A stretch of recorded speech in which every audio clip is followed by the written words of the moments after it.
भारत विरुद्ध पाकिस्तान महामुकाबला आता संपूर्ण देश अनुभवत असताना आता भारताने पाकिस्तानला 241 धावांवर रोखलेला आहे। भारतासमोर सध्या 242 धावांचं आव्हान आहे। तर 49 खरं तर ओव्हर्स आणि 4 बॉल्स अशा ओव्हर्समध्ये आता पाकिस्तानचा डाव संपुष्टात आल्याचं आपल्याला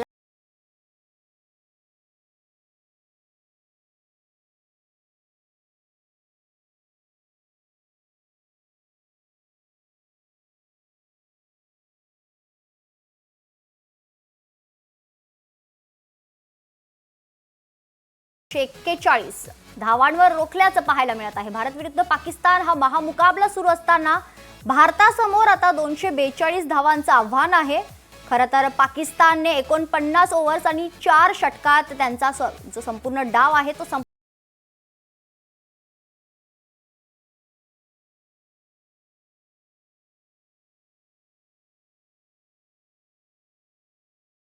आमचे प्रतिनिधी अविनाश आपल्यासोबत जोडले गेलेले आहेत। अविनाश, अतिशय खरं तर रोमांचक हा सामना आपण बोलू शकतो, कारण आता भारताने पाकिस्तानला 241 धावांवरच रोखलेला आहे आणि आता भारतासमोर 242 धावांचं आव्हान आहे।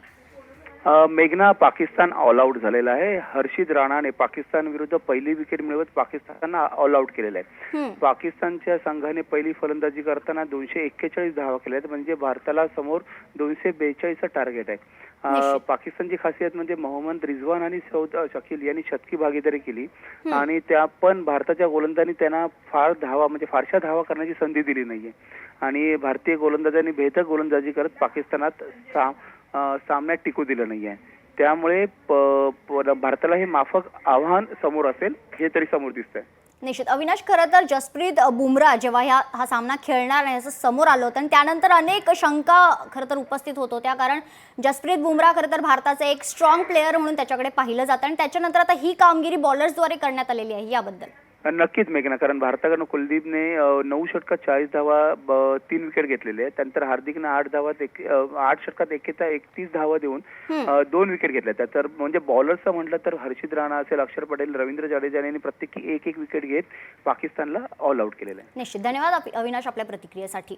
तर भारत विरुद्ध पाकिस्तान महामुकाबला आणि या संदर्भात अधिक चर्चा करूयात आपण आपल्यासोबत खरं तर क्रीडा विश्लेषक संजय दुधाणे जोडले गेलेले आहेत। संजयजी, स्वागत आहे तुमचं। आता भारतासमोर 242 धावांचं आव्हान आहे। हे आव्हान खरं तर भारत कसं बघतं आणि कसं टॅकल करेल? भारतासाठी निश्चितच हा सोपा पेपर आहे। खरं तर 10वी-12वीच्या परीक्षा चालू आहे, जसा सोपा पेपर जातो तसा सोपा पेपर आहे, कारण की 280च्या वर जर धावसंख्या गेली असेल तर तो धावांचा डोंगर झाला असता आणि तो सर करणं भारतीय संघाला थोडंसं अवघड केलं असतं। पण आता एकदम सोपा पेपर आहे। भारतीय गोलंदाजांचं कौतुक करावं लागेल।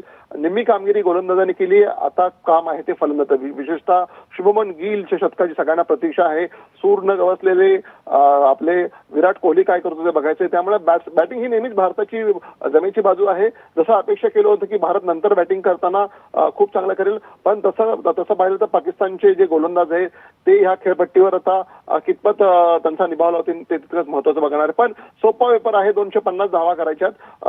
100 जर आघाडीच्या शुभमन गिल आणि आपल्या आघाडीने जर शतकं ठोकली आणि जर धुवाधार सुरुवात केली, जसं T20 मध्ये शुभमन खेळतो आणि धुवाधार सुरुवात करतो, पहिल्या 10 ओव्हरमध्येच भारताचा विजय निश्चित होईल। पहिल्या 10 ओव्हरमध्ये जर आपण 70-80 धावा केल्या तर विजय निश्चित असेल आपला। आणि मला वाटतं की लवकरच मॅच संपेल, 50 ओव्हरपर्यंत मॅच जाईल असं वाटत नाहीये। मॅच लवकर संपेल आणि हा सुपर संडे आपण निश्चितच भारताच्या दुसऱ्या विजयाचा निश्चित सुपर संडे असू शकतो, ठरू शकतो, हे तर काही क्षणात क्लिअर होईलच। मात्र संजयजी, भारताचे जे बॉलर्स आहेत त्यांचं कौतुक करावं लागेल, कारण खूप छान कामगिरी त्यांनी केलेली आहे। खरं तर शमीकडनं अपेक्षा होती, शमी फॉर्मात आहे, शमीला परत घेणार आहे, पण शमीला पूर्णपणे 8 ओव्हर दिल्या, पण शमीने विकेट का नाही घेतली खरं तर आश्चर्य वाटतं। पण कौतुक करावं लागतं ते म्हणजे अष्टपैलू जे खेळाडू आपल्या हार्दिक पांड्यानी जे खरं तर केवळ फक्त 31 धावा दिल्यात आणि 2 विकेट घेतल्यात। त्यामुळे तर पण विशेष कौतुकाची बाब म्हणजे कुलदीप यादव आज चाललेला आहे। त्यामुळं ही जी दुबईची खेळपट्टी आहे ती प्रसन्न झाली आहे भारतीय गोलंदाजांवर। आता फलंदाजांवर पण गरजेचं आहे, कारण गोलंदाजी तर कुलदीप यादव आणि हार्दिक पांड्याने अपेक्षाप्रमाणे कामगिरी केली आहे। आता फलंदाजांवर सगळा आपला भारतीय भार असणार आहे। जर सामन्याचं पारडं बघितलं तर निश्चितच आता भारत सुरुवातीपासून मी सांगतोय की हे विजयाचं पारडी भारताच्या बाजूने झुकलेलं आहे. पण जी धावसंख्या आहे ती निश्चितच एकदम टॅकल करण्यासारखी, कारण की जे आपले आघाडीचे फलंदाज आहेत ते T20ला सहजरित्या 20 षटकामध्ये ही कामगिरी करतात. त्यामुळे आजचा सामना थोडासा T20 सारखा होतोय की काय अशी शक्यता आहे. त्यामुळे निश्चितच एक मोठा दणदणीत विजय हा सगळा पाहण्याच्या प्रतीक्षेत आपण सर्व आहोत.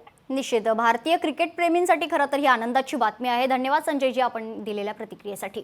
तर भारत विरुद्ध पाकिस्तान महामुकाबला सुरू असताना आता भारताने पाकिस्तानला 241 धावांवर रोखलेला आहे. भारतासमोर सध्या 242 धावांचं आव्हान आहे. तर पाकिस्तानचा डाव आता संपुष्टात आलेला आहे. कुलदीप यादवला 3, हार्दिक पांड्याला 2 विकेट्स मिळालेले आहेत. तर राणा, अक्षर पटेल आणि जडेजा यांनी प्रत्येकी 1 विकेट्स घेतलेले आहेत.